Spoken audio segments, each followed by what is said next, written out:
ससुरा में बैठल बहिनिया भैया के रहिया देखेली भैया के रहिया जो हेली हो।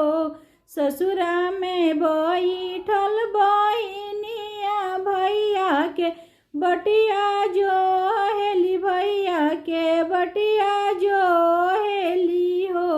ए ललना आई गईले माघ के महीनावा खिचड़िया नियराय गईले हो। ए ललना आई गईले माघ के महीनावा खिचड़िया नियराय गईले हो। माई मोरे बांधेली लइया और तिलक के तिलौआ और तिलक के तिलौआनु हो। माई मोरे बांधेली लइया और तिलक के तिलौआ और तिलक के तिलौआनु हो। ए ललना लाई चिउड़ा बनली मोटरिया त भैया से भेजावेली त भतीजवा से भेजावेली हो।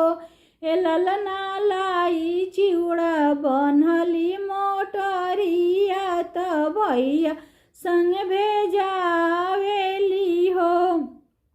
मचिया बैठल ससु बिरही बोलिया बोलेली बिरही बोलिया बोलेली हो। मचिया बैठल ससु बिरही बोलिया बोलेली बिरही बोलिया बोलेली हो। ए बहुअर तोहर भैया तोहके बिसरवले कबहू नाही आई हो न हो। ए बहुअर तोहर भैया तोहके बिसरवले कबहू नाही आई हो न हो। एतने में अइले भराई तवा त भरले खड़ा भइले हो।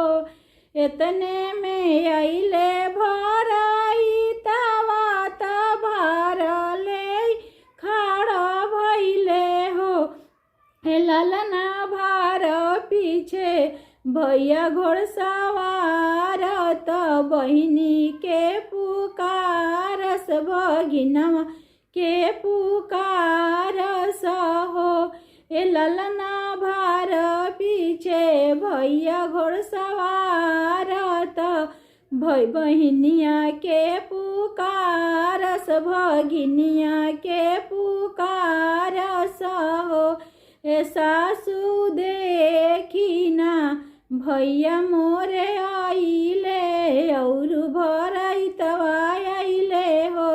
ए सासु देखिना दुआर पर मोर भैया आइले ओकरा संग भरैतवा आइले हो।